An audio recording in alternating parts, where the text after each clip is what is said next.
বিরতির পর স্বাগত।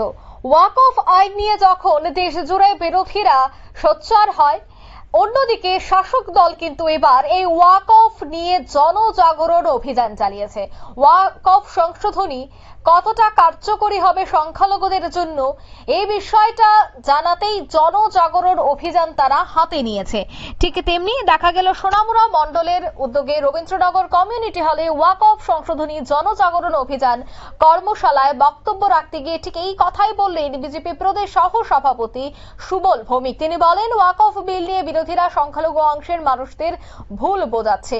বিগত দিনে সোনামুড়া সীমান্ত এলাকায় সংখ্যালঘু অংশের মানুষদের সঙ্গে যে ঘৃণ্য রাজনীতি করেছিল তৎকালীন বাম সরকারের নেতৃত্বরা সেটা স্মরণ করিয়ে দিয়ে তিনি বলেন, মানুষের সেই কষ্টের দিনগুলি এখনো ভুলেনি, তাই সীমান্ত এলাকায় সাধারণ কোমলমতি মানুষদের কথা একমাত্র চিন্তা করেছে বিজেপি। কি বলছেন তিনি, শোনাচ্ছি।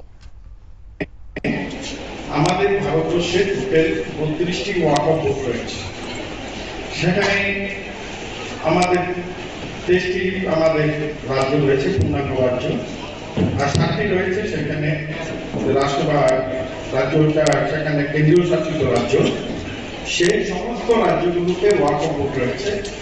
সেখানে বিহারে এবং উত্তরপ্রদেশ শিয়াদের একটা ওয়াকফ বোর্ড, আরেকটা বিহারে রয়েছে শিয়াদের বোর্ড, আর অন্য সেখানে গোটা রাজ্যে শিয়া বোর্ড নেই। এইভাবে ভারতবর্ষের ওয়াকফ বোর্ড সেখানে গঠন রয়েছে। আজকের এই ওয়াকফ বোর্ড গঠনে সংশোধনী আপনারা শুনলেন তাদের বক্তব্য। বিজেপি স্থানীয় মন্ডল কমিটির উদ্যোগে এই কর্মসূচির আয়োজন ওয়াকফ সংশোধনী জনজাগরণ অভিযান শীর্ষক কর্মশালা অনুষ্ঠিত হয়। নিয়ে নিচ্ছে ছোট একটি বিজ্ঞাপন বিরতি, সঙ্গে থাকুন।